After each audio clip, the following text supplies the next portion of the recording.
Como começamos a ministrar na semana passada, a partir do capítulo 9 de Hebreus, nós vimos que, em comparação ao Velho Testamento, a obra de Cristo, diferentemente, como dissemos, no Velho Testamento, os sacrifícios também perdoavam o pecado, assim como o sangue de Jesus nos perdoa os pecados. Mas a diferença da obra da graça que veio a ser realizada por Cristo é que Ele não somente nos perdoa dos pecados passados, como Ele nos aperfeiçoa para uma nova vida na presença de Deus. Uma vida que nos permite hoje andarmos num princípio de santidade, de compromisso, de evolução da nossa natureza, não mais a natureza terrena, pecadora, diabólica, como Tiago até cita, mas dentro de uma natureza inserida em nós, na natureza de Cristo, pelo Espírito Santo de Deus. Então, no capítulo 10 de Hebreus, eu quero chamar a tua atenção lá, onde nós justamente lemos esses textos, verso 12. Jesus, porém, capítulo 10 de Hebreus, verso 12. Jesus, porém, tendo oferecido para sempre um único sacrifício, que foi ofertado pelos pecados, assentou-se à destra de Deus, aguardando daí em diante até que os seus inimigos sejam postos todos debaixo dos seus pés, nos estrados dos seus pés, debaixo, como pó debaixo dos seus pés. Por quê? Com uma única oferta aperfeiçoou para sempre quantos estão sendo santificados. Então veja, aqui dentro dessa visão, já no capítulo 9 falava isso, aqui ele volta a esse pensamento. Jesus não somente perdoa os pecados passados, mas Ele aperfeiçoa a nossa vida, aperfeiçoa-nos para sermos conforme a imagem de Cristo, para o projeto de uma vida futura. E nós então abordamos a semana passada que há uma expectativa de Deus debaixo desta questão, para que nós possamos manifestar em nós características que denotam essa transição, denotam esta influência, esse impacto da obra de Cristo em nós.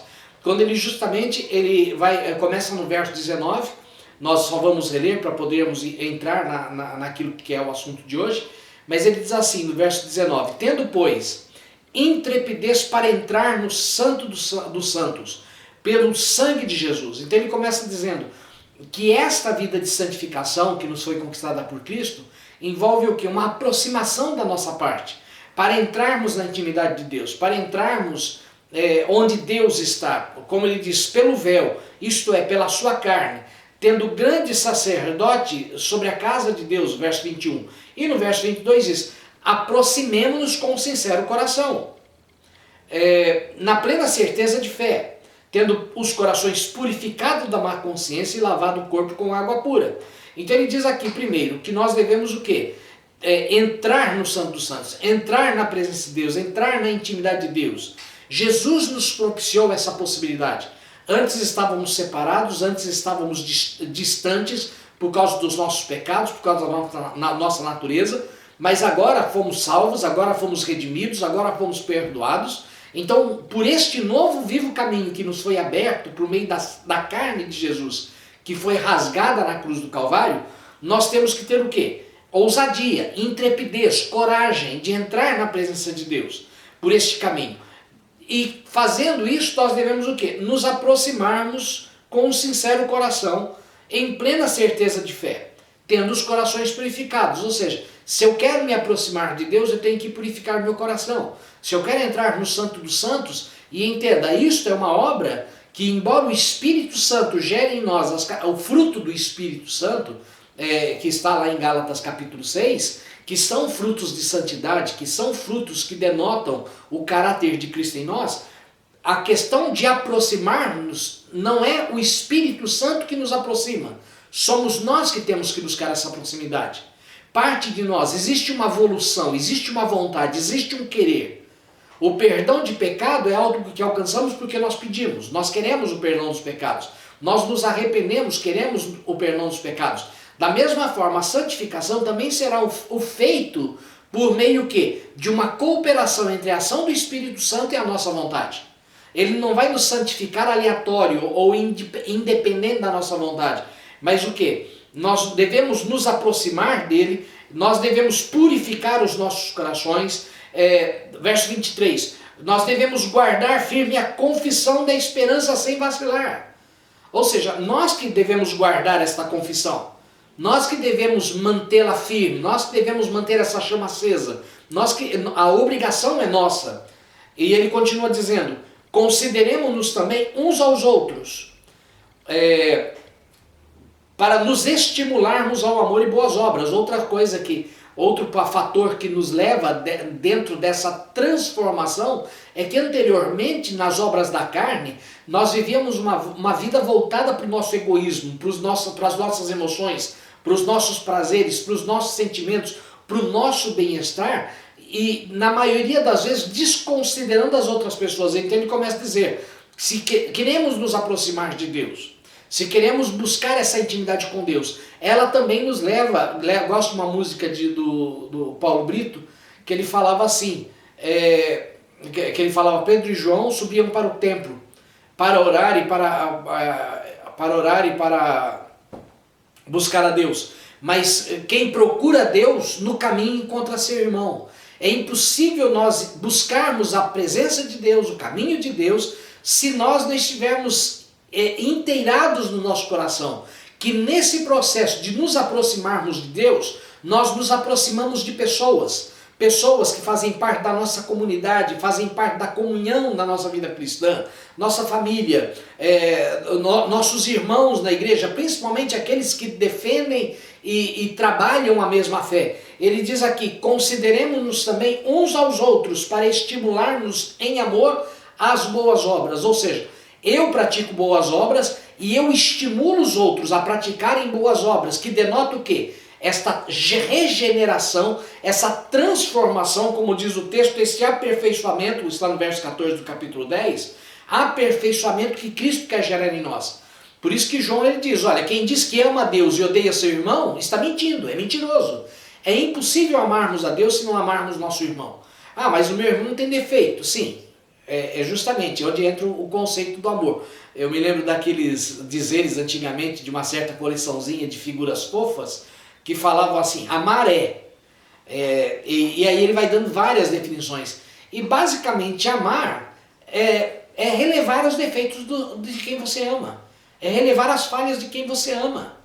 Se você não consegue amar, porque o amor se realça, se sobressai, justamente no ato de que Deus nos amou, sendo nós ainda pecadores. Ou seja, Deus ele considera os nossos defeitos, mas isso não impede dele colocar sobre nós o seu amor, o seu investimento de graça e de misericórdia. A mesma coisa cabe a nós. Nós não somos chamados para nos relacionar, nós somos chamados para sermos perfeitos, mas nós somos chamados para nos relacionar de forma geral com pessoas imperfeitas. E nós temos que nos estimular nesse relacionamento. Por quê? Nos relacionar com pessoas imperfeitas é difícil. E é uma via de mão dupla, porque da mesma forma que nós achamos difícil nos relacionar com os outros, muitos se acham difícil se relacionar conosco. Por quê? Porque nós vemos os defeitos, as falhas, os limites dos outros, assim como os outros veem os nossos defeitos, as nossas falhas, os nossos limites. E nós devemos estar o quê? Estimulando a estes, que às vezes nos é difícil até de relacionar, para que eles cresçam, para que eles evoluam, para que eles cresçam, para que eles amadureçam e para que eles possam o quê? Desempenhar o seu papel com boas obras. E na sequência diz ainda, no verso 25, que é um desafio, que como a gente terminou a semana passada falando, tem sido um grande temor dos pastores, dos líderes das igrejas, de muitos líderes cristãos, de que por causa desse isolamento, deste tempo de 2 meses e pouco, longe das igrejas, as pessoas se afastem da congregação, porque não veem mais necessidade de estarem juntos. Existe a internet, existem os cultos online, existem as pregações online, eu escuto quem eu quero ouvir, eu escuto o que eu quero ouvir, eu escuto o horário que eu quero ouvir, então eu não preciso me relacionar com pessoas, eu me relaciono virtualmente. E ele diz, não deixemos de congregar-nos como é costume de alguns. O congregar faz parte do amadurecimento da nossa pessoa em Cristo Jesus, da nossa vida em Cristo Jesus, da nossa vida de santidade. Se você vai um pouquinho adiante, no capítulo 12 de Hebreus, veja o que diz aqui no verso de número 14, veja a importância disso. Segui a paz com todos e a santificação, sem a qual ninguém verá o Senhor. A paz com todos envolve características de santificação. E sem santificação é impossível ver a Deus. Sem paz com todos é impossível sermos santos. Não, entenda, mas eu não consigo ter paz com todos. Sim, é impossível termos paz com todos, mas é necessário que busquemos paz com todos. Se vamos alcançar a paz ou não, não é responsabilidade nossa. A responsabilidade nossa é buscarmos a paz com todos. Por isso que então ele diz, olha, busquemos seguir a paz e a santificação, sem a qual ninguém verá o Senhor. Seguir a paz com quem? Com todos. Com Deus e com o homem, a quem Deus ama. Com a igreja, a quem Deus ama. Por isso que voltando lá no verso 25 do capítulo 10 diz, não deixemos-nos de congregar como é costume de alguns. Antes, façamos admoestações e tanto mais quando vedes que o dia se aproxima. Ou seja, mais do que nunca, irmãos, nós estamos próximos da vinda de Jesus. Mais do que nunca se evidencia no mundo que nós caminhamos para um desfecho da história da humanidade. Que as coisas tendem a se agravar cada vez mais. O homem perdido, a sociedade em convulsão. A tendência é cada vez mais nós afunilarmos a condição da humanidade para nos aproximarmos do desfecho da história do homem, para que o Jesus Cristo retorne a esta terra e estabeleça o seu reino eterno. Então, dentro dessa perspectiva, ele diz, olha, se você foi perdoado dos teus pecados pelo sangue de Jesus, você também tem que ser transformado pela mesma obra de Jesus, você tem que ser santificado pela obra de Jesus, porque ele vai transformar quem você é. E para isso é necessário o quê? Uma vontade, uma participação. E é interessante que na sequência, que é justamente o assunto da ministração de hoje, é o que entra na sequência do verso 26. Porque nesse processo ele está falando, olha, antigamente era impossível que o sacrifício de bois, de cordeiros, de ovelhas, pudessem transformar o ofertante. Mas agora, diante da obra de Cristo, nós entendemos que nós não recebemos somente o perdão, mas nós recebemos todos os recursos para sermos transformados. E ele então diz assim, por quê? Diante disso tudo, porque se vivermos deliberadamente em pecado, relativamente a que ele está falando viver deliberadamente em pecado? Esse texto não é tirado do contexto. Ele está dizendo que, olha, se Deus espera que eu tenha intrepidez para entrar no Santo dos Santos, se Deus espera que pelo véu eu entre na presença dele, eu me aproxime dele, se ele espera que eu guarde firme a confissão, sem vacilar, se ele espera que eu considere uns aos outros, a vocês, aos meus irmãos, aqueles que estão próximos, e eu os estimule às práticas das boas obras, se ele considera como... Veja, tudo isso está no imperativo de ação, é necessário que você faça. Faz parte do caminho que Deus te colocou para andar. E ele está dizendo, daí ele chega no ponto que ele diz, olha, não deixemos a nossa congregação. Então são ordenanças, são mandamentos, são imperativos. E ele diz então, portanto, diante destas ordens, o não cumprimento destas ordens, o não cumprimento destas diretrizes, nos faz viver deliberadamente em pecado. Não buscar a presença de Deus é viver deliberadamente em pecado. Não guardar a confissão é viver deliberadamente em pecado. Não nos estimularmos uns aos outros para as boas obras é viver deliberadamente em pecado. Deixarmos a congregação é vivermos deliberadamente em pecado. Percebem a seriedade do texto? Ele está dizendo, Jesus te perdoou dos pecados, Jesus te redimiu dos pecados do passado, mas ele colocou diante de você uma nova perspectiva de responsabilidade de vida que você deve pôr em prática na tua vida. Porque o não colocar em prática estas coisas te leva a viver deliberadamente no pecado da desobediência.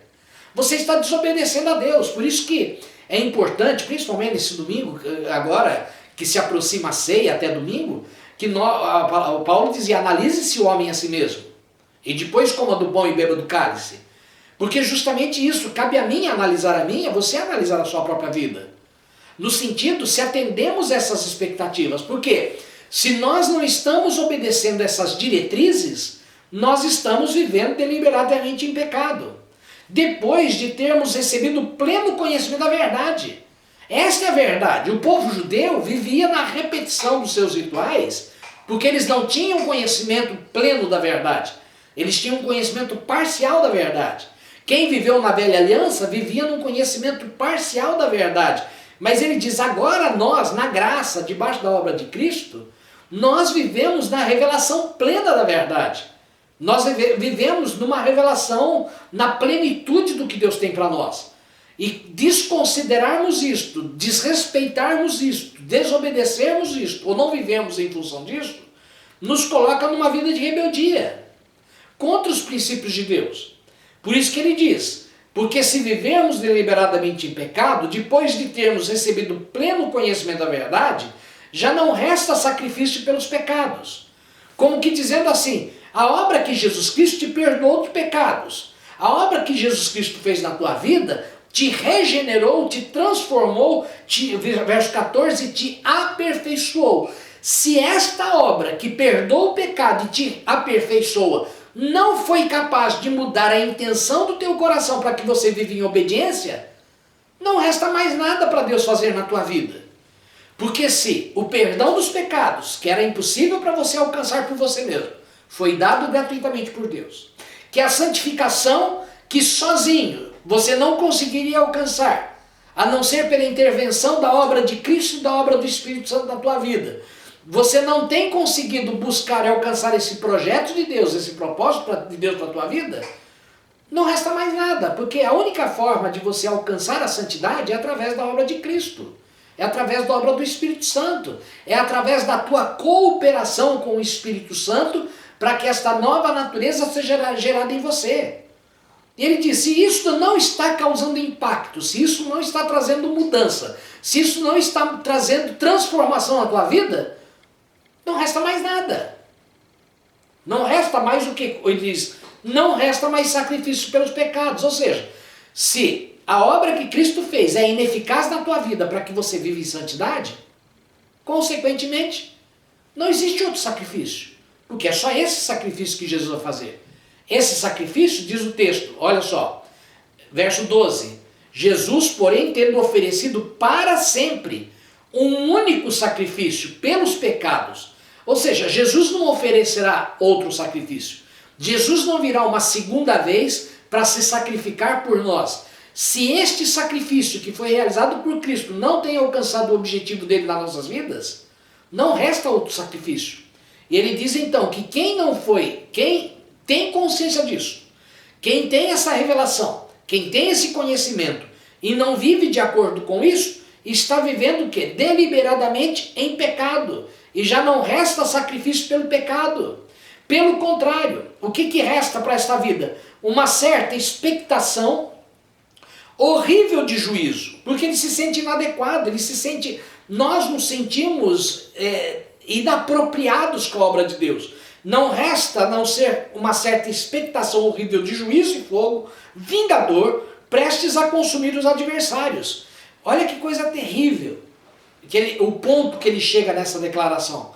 Ele está dizendo que quem não se submete a este roteiro que Deus traçou para a vida de quem recebe a graça de Cristo, se torna adversário de Cristo, se torna adversário de Deus.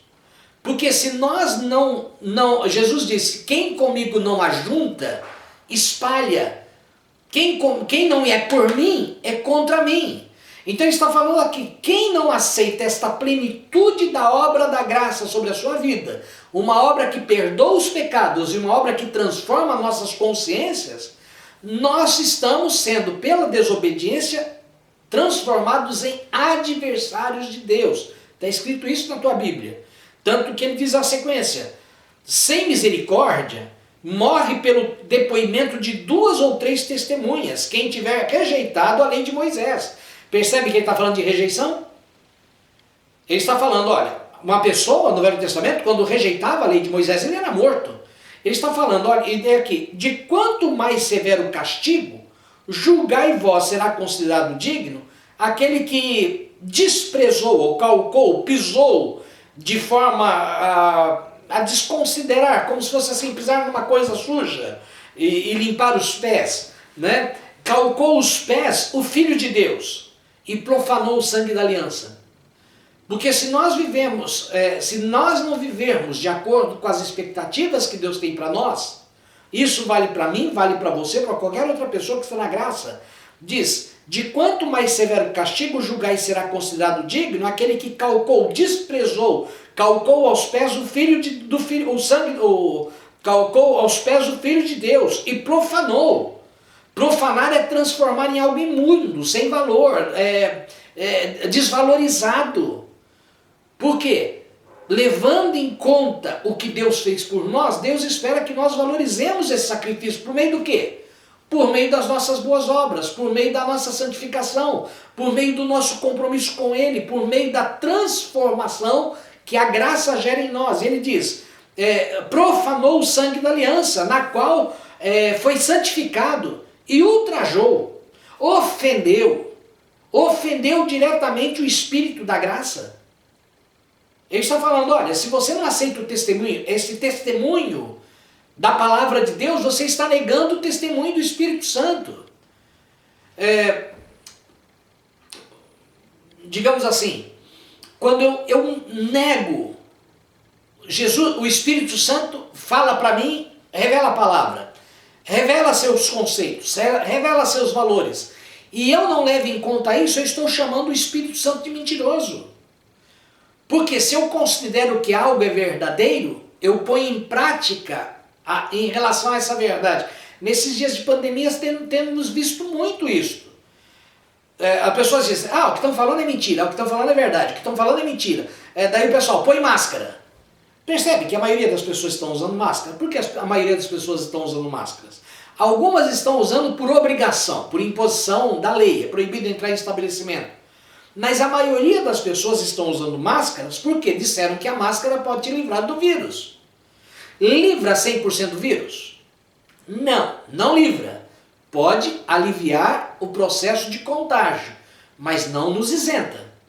Deixe bem claro isso. Ainda com máscara, o nível de contágio existe.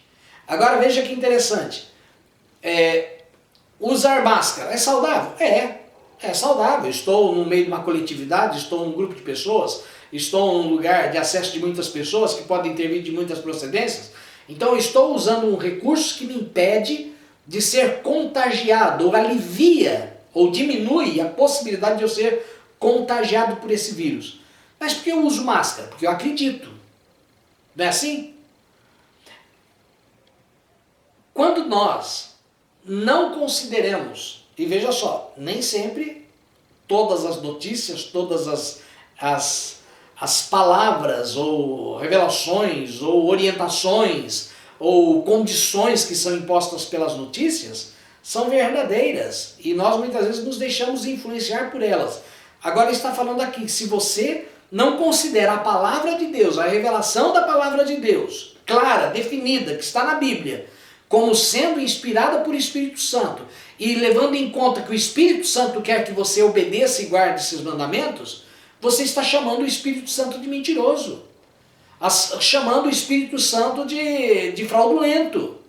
E ele diz assim, olha, de quanto mais juízo, se alguém morria por não aceitar a palavra do Espírito Santo, quanto mais deve ser severo o juízo sobre alguém que despreza Jesus, desfaz do sangue de Jesus derramado na cruz, que o sangue significa a vida que Jesus Cristo deu por nós, e despreza o testemunho do Espírito Santo.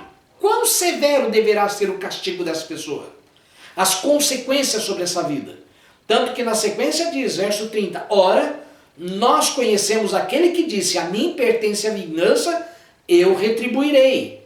E outra vez, o Senhor julgará o seu povo. Horrível coisa é cair nas mãos do Deus vivo. Percebe a severidade do que ele está dizendo? Jesus morreu por você e perdoou os teus pecados.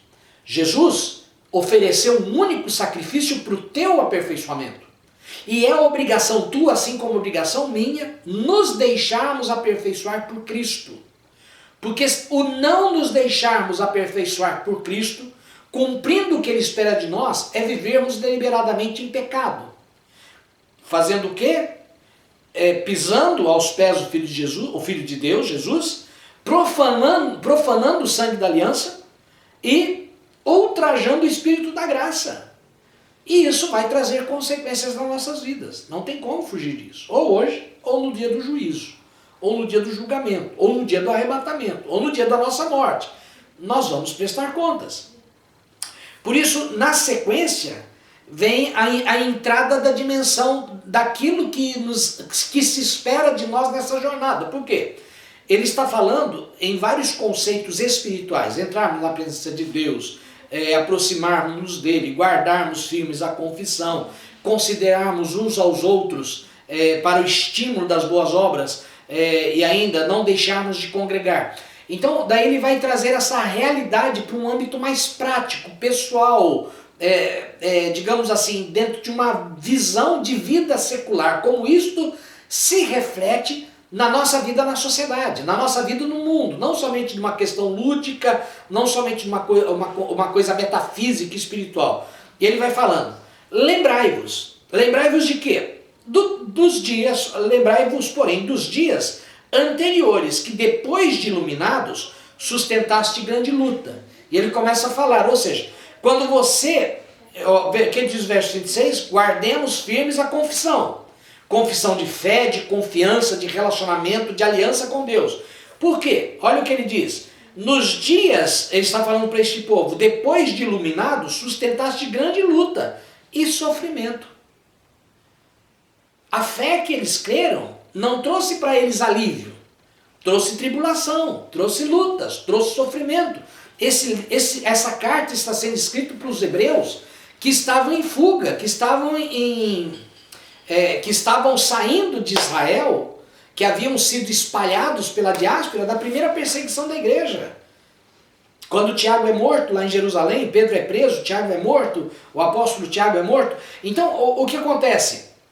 Ele está falando, lembrai-vos que quando vocês abraçaram a fé, isso trouxe grande perseguição sobre vocês, isso não trouxe alívio, isso trouxe aflição, isso trouxe sofrimento, isso trouxe angústia na vida. E olha o que ele diz na sequência, depois de terem, de sustentar grande luta e sofrimento, ora, como que aconteceu? Ora, expostos como espetáculo, como vergonha, ou tanto como opróbrio, quanto nas tribulações, ora, tornando-vos coparticipante com aqueles que deste modo foram tratados.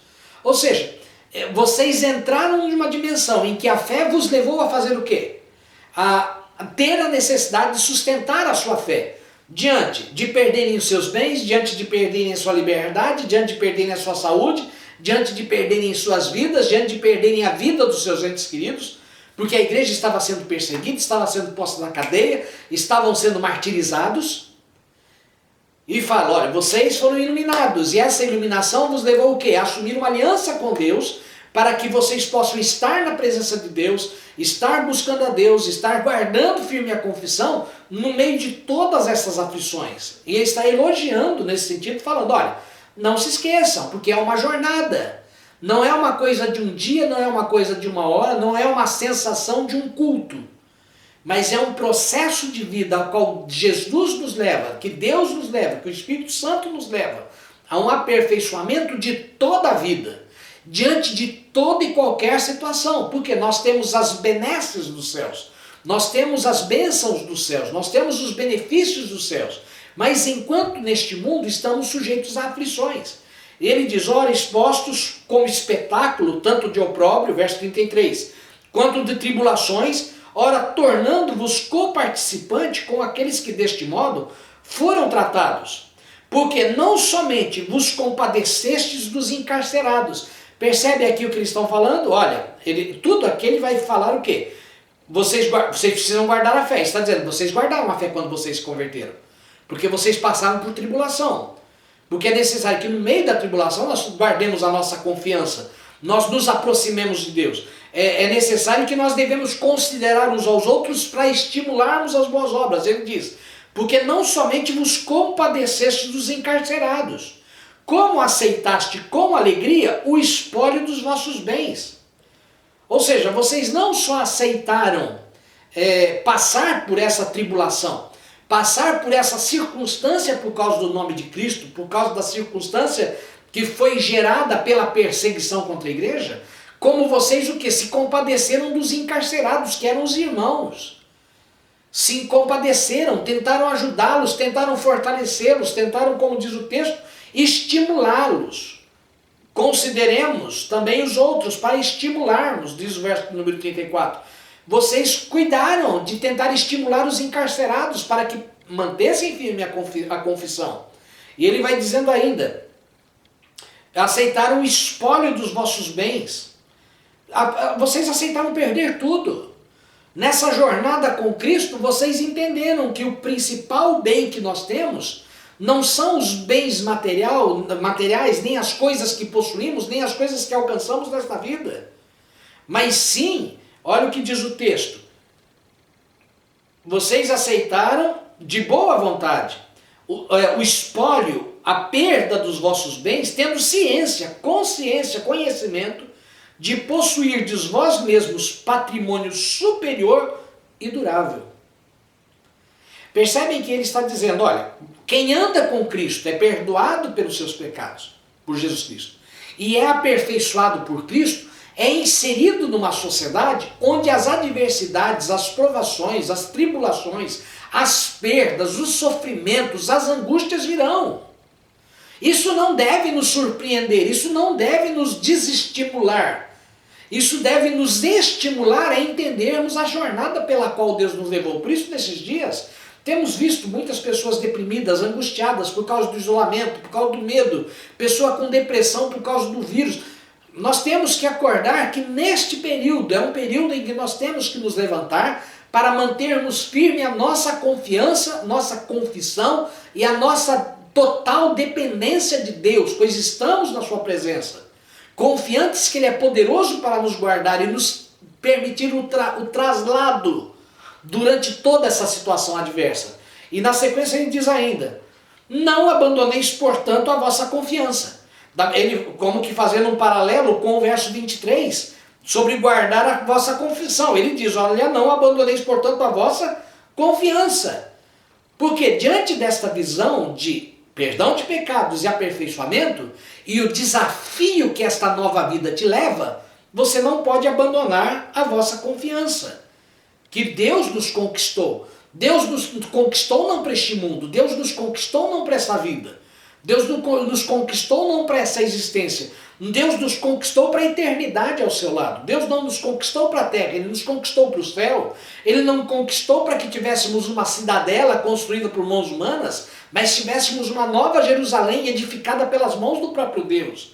E ele fala, não abandoneis, portanto, a vossa confiança, porque ela vai ter grande galardão.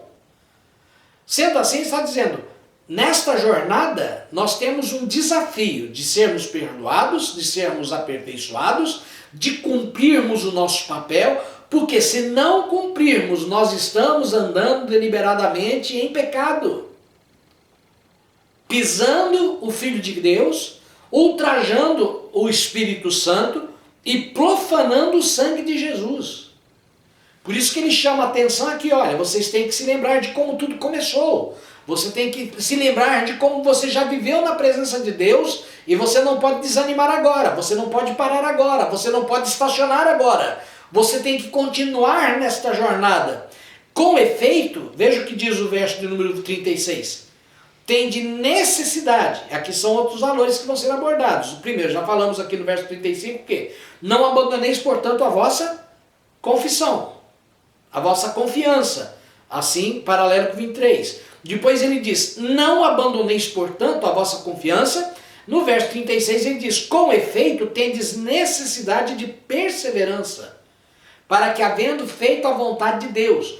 Ele não diz que é perseverança para passar por tribulação, perseverança para passar por luta, perseverança para passar pela cadeia. Ele diz que é perseverança para fazer a vontade de Deus. E muitas vezes quando a gente fala de perseverança, parece que é perseverança de passarmos por provas. Não, eu tenho que passar por este vale, eu tenho que passar por essa aflição. Não, nós devemos entender que todos os caminhos, se você um dia entregou a tua vida a Deus e recebeu Jesus como Senhor da tua vida, como teu Senhor e como teu Salvador, ao se tornar propriedade de Cristo, tudo que Deus está fazendo na sua vida é a vontade dele. ainda que você não entenda, ainda que você não compreenda, e ainda até que você não aceite, até que você não concorde, eu me submeto à vontade de Deus. É isso que Deus espera de nós. Ah, Deus, mas eu queria que a minha vida fosse assim, mas não é isso que eu tenho, é o que eu tenho, é isso que eu tenho hoje. Eu tenho que estar na presença de Deus, vivendo esse momento. Por mais que meu coração esteja apertado, por mais que meu coração esteja angustiado, por mais que eu esteja até contrariado, eu devo entender que Deus tem uma vontade e eu tenho que me submeter a esta vontade e tenho que buscar esta vontade e ser aprovado, como diz o texto, ter perseverança para que, havendo feito a vontade de Deus, alcanceis o quê? A promessa. Deus está te conduzindo nesse processo para que você alcance o propósito dele na tua vida. E você vai alcançar a promessa se você for fiel, se você permanecer firme, se você não se desalentar. E ele diz assim, não somente isso, com efeito tendes necessidade de perseverança para que, havendo feito a vontade de Deus, alcanceis a promessa. E qual é a promessa? A promessa de prosperidade, a promessa de que nenhuma praga chegará na minha tenda, a promessa de que a enfermidade não vai chegar na minha casa, a promessa de que os homens não vão causar mal. Não é essa a promessa. Porque no mundo nós vamos ter aflições, no mundo nós vamos ter lutas. Mas ele diz, qual é a promessa que nos estimula? É esta, porque ainda dentro de pouco tempo aquele que vem virá e não tardará. Esta é a promessa que nos sustenta. Irmãos, a promessa que me sustenta não é saber se vai ter uma vacina para o Covid-19. A promessa que me sustenta não é saber se o Bolsonaro fica no governo ou sai do governo. Se o próximo governo vai ser melhor do que esse ou vai ser pior. Se a economia vai ser melhor ou vai ser pior. Se vai ter uma crise ou não vai ter crise. Não é isto que me motiva, não é promessas nesse sentido humano, porque tudo passa. O mundo passa e a sua concupiscência passa. Os poderosos passam. Os poderosos deixam de existir. Os poderosos caem no esquecimento. Os poderosos viram pó na estrada da vida, na estrada da história. E ele diz aqui então que a promessa é a certeza da vinda de Jesus, que é isso que nos sustenta, é isso que nos ampara. Este mundo passa, vai passar de um jeito ou de outro. Eu vou passar de um jeito ou de outro. E ele diz que nós devemos o que então? Termos perseverança, devemos não abandonar a confiança, termos perseverança para alcançarmos a promessa da vinda de Jesus. Todavia, o meu justo viverá pelo quê? Pela fé. Esta fé que nos sustenta. Fé na obra plena de Cristo, que Ele nos aperfeiçoa, que Ele nos perdoa, que Ele nos transforma, que Ele nos motiva, que Ele nos capacita, que Ele nos enche, que Ele nos fortalece, que Ele nos dá os recursos necessários para fazermos a sua vontade, seja ela qual for. E se você está vivendo, o momento que você está vivendo, não sei qual é, você está vivendo debaixo da vontade de Deus. Você fala, pastor, mas isso é absurdo. Lá em Romanos 8:28 diz assim, sabemos que todas as coisas contribuem para o bem daqueles que amam a Deus e são chamados segundo o seu propósito. Se você ama a Deus, o que está acontecendo na tua vida é prova do amor e da graça de Deus. E essa vontade vai ser boa, essa vontade vai ser agradável, essa vontade vai ser perfeita na sua vida. Tudo vai cooperar por teu bem. Pastor, mas a economia vai cooperar por teu bem. Mas o vírus vai cooperar por teu bem. Mas o isolamento vai cooperar por teu bem. É isto que sustenta a nossa alma. Por isso nós não nos desesperançamos. Se desespera neste mundo quem não tem essa confiança. Por isso as pessoas estão desesperadas. Porque elas não confiam em Deus. Elas não confiam na palavra de Deus. Elas não têm esperança. Elas têm esperança na ciência. Elas têm esperança no governo.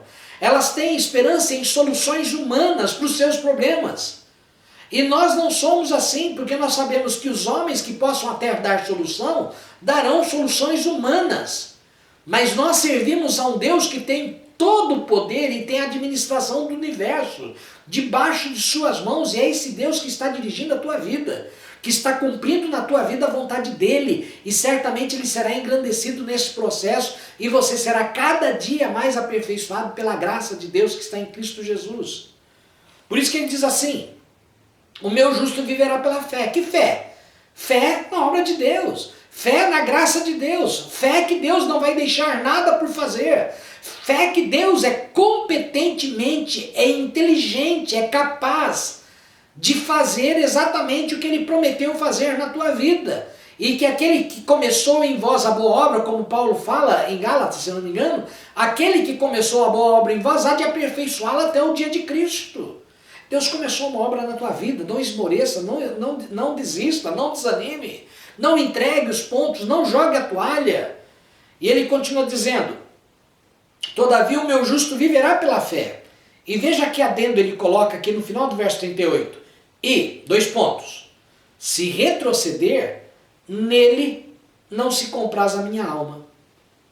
Como que falando, olha, se você voltar atrás, se você desistir, se você jogar a toalha, se você abrir mão do quê? De guardar a tua fé, abrir mão de ter intrepidez de entrar no Santo dos Santos, abrir mão de aproximar-se de Deus, abrir mão de considerar uns aos outros para o estímulo, para as boas obras, se você abrir mão de congregar com os teus irmãos, se você abrir mão destas coisas, abrir mão de cumprir o propósito de Deus na tua vida, de guardar a confiança, de perseverar, de perseverar, de viver pela fé, ele diz, se retroceder, nele não se compraz a minha alma.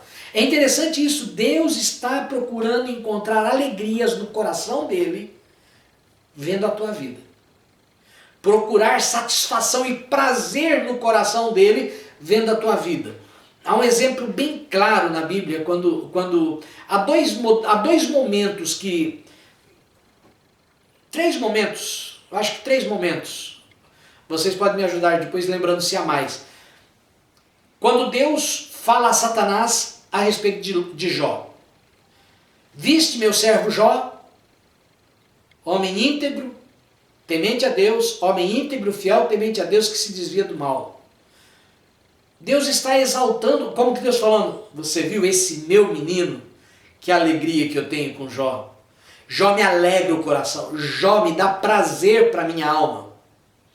Quando Jesus Cristo foi batizado, ele diz, o Espírito Santo vem em forma corpórea e Deus se manifesta, dizendo o prazer que tem na pessoa de Cristo.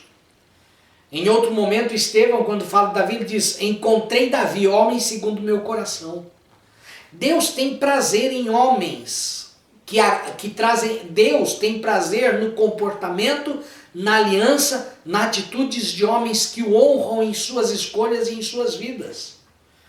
Na questão de Jesus, ele disse, este é meu filho amado, em quem tenho me comprazido. Jesus me dá prazer, Jó me dá prazer, Davi me dá prazer. Eu tenho prazer na vida destas pessoas. E aqui está dizendo o quê? Deus quer ter prazer na tua vida. Deus quer ter prazer na alma dele ao contemplar a tua vida, pelo guardar a sua fé, pelo entrar na sua presença, pelo perseverar no estímulo aos irmãos, às boas obras, no congregar-se com os irmãos, como diz o verso 35, não abandoneis a confiança, é necessário perseverança, é necessário viver pela fé, e é necessário não retroceder. Não volte atrás. Eu gostei de uma frase uma vez que eu ouvi, eu sempre cito, que diz assim, um homem estava morrendo, chega para o filho e fala assim, filho, retroceder, nunca, nem que seja para pegar embalo. Não retroceda, não volte, continue em frente, há uma jornada à tua frente, não viva, meu irmão uma vez falou para mim lá em Portugal, dizendo assim, quem vive de velharia é museu, quem vive de coisa velha é museu. Deus não te chamou para ser um museu, Deus te chamou para uma novidade de vida. Deus não quer que você fique enxafurdado nas lembranças do teu passado, mas tenha uma visão, uma visão naquilo que Deus tem para o teu futuro.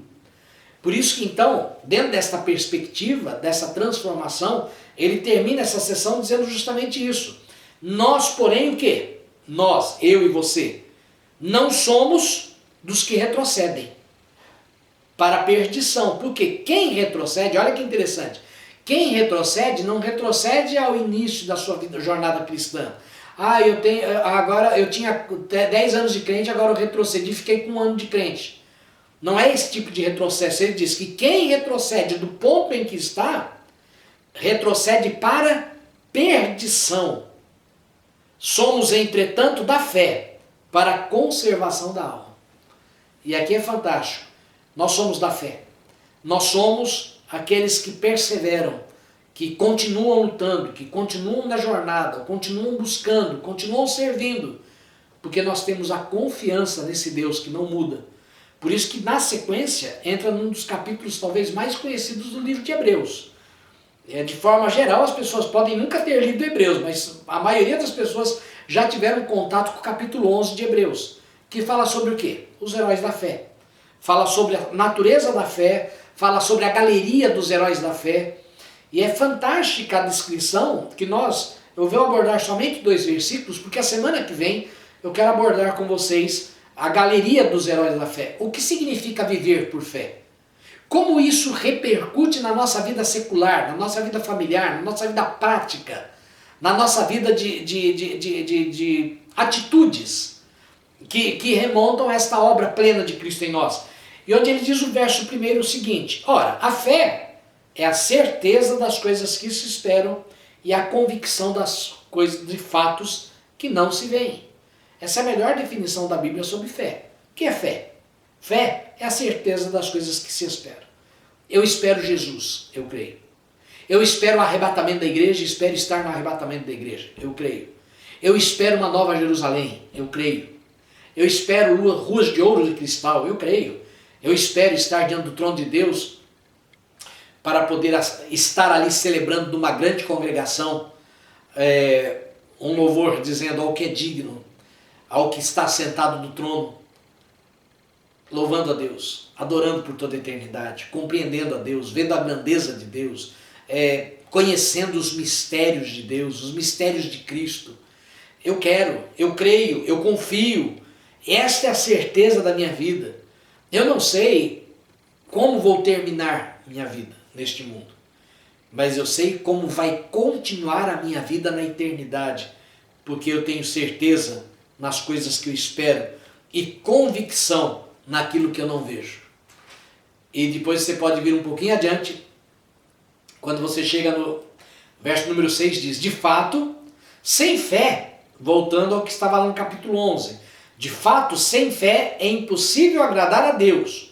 Portanto, é necessário que aquele que se aproxima de Deus creia que Deus existe e que se torna galardoador, presenteador, premiador dos que o buscam. Por isso, diante disso, irmãos, guarde no teu coração essa palavra de fé, palavra de esperança.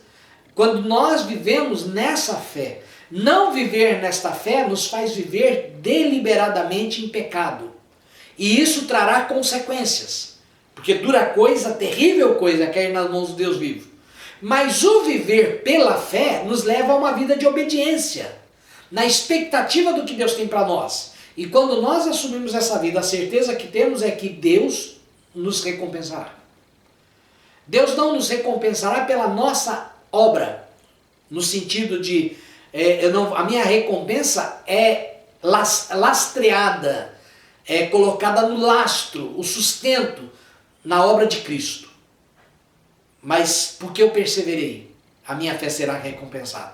Porque você perseverou, a sua fé será recompensada. Por isso, nessa noite, nesse dia de estudo, gostaria de deixar com vocês essa palavra de graça, essa palavra de estímulo, para que você não retroceda, para que você não desista. Muito pelo contrário, agora quando as coisas começam a voltar a uma certa normalidade, mais do que nunca é necessário que nós nos levantemos, porque nós vamos entrar, as pessoas têm dito, o mundo nunca mais será igual, o mundo nunca mais vai ter a mesma configuração, nós vamos encontrar depois da pandemia um mundo diferente. Pode ser, o mundo estará diferente, mas os anseios dos homens serão os mesmos. A vontade de Deus será a mesma. E as artimanhas de Satanás serão as mesmas. Por isso agora que quando estamos próximos a voltar a uma certa normalidade, nós devemos entender que o homem, de forma geral, longe de Deus, está cativo, escravizado detento, preso às artimanhas de Satanás, angustiado, com medo, desesperançado. É o momento de nós nos achegarmos e nos apresentarmos como testemunhas desse Deus, como testemunhas deste Cristo, como testemunhas deste Evangelho que pode perdoar os pecados e transformar e aperfeiçoar o homem. É o nosso papel. Nós temos uma grande missão ao retornarmos às nossas atividades normais, irmãos. Nós temos uma missão de propagarmos o reino dos céus. Nós temos a missão de consolarmos aos abatidos, de levantarmos os caídos, de consolar os que choram. É a nossa missão e é o momento oportuno, porque nós temos o remédio. Os homens ainda não têm vacina, mas nós temos a solução para a angústia do coração do homem. É Jesus Cristo. É a obra de Cristo. O homem não tem solução para os problemas do mundo, nem para a economia, mas nós temos uma solução para as angústias do coração do homem, e esta pessoa se chama Jesus Cristo. Ele é a solução, Ele é a resposta, Ele é o socorro bem presente no dia da angústia. Ele pode se manifestar e libertar o homem, mas o homem, esta mensagem só se tornará credível no mundo se eles olharem para nós e verem que nós, que passamos pelo mesmo conflito, passamos pela mesma aflição, perseveramos, continuamos firmes. O meu desejo é que Deus possa guardar o teu coração, livrar a tua alma e trazer sobre ti a vontade dEle, e que a vontade dEle se cumpra plenamente na tua vida. Que Deus possa te livrar do mal, que Deus possa te sustentar, possa te ajudar, e que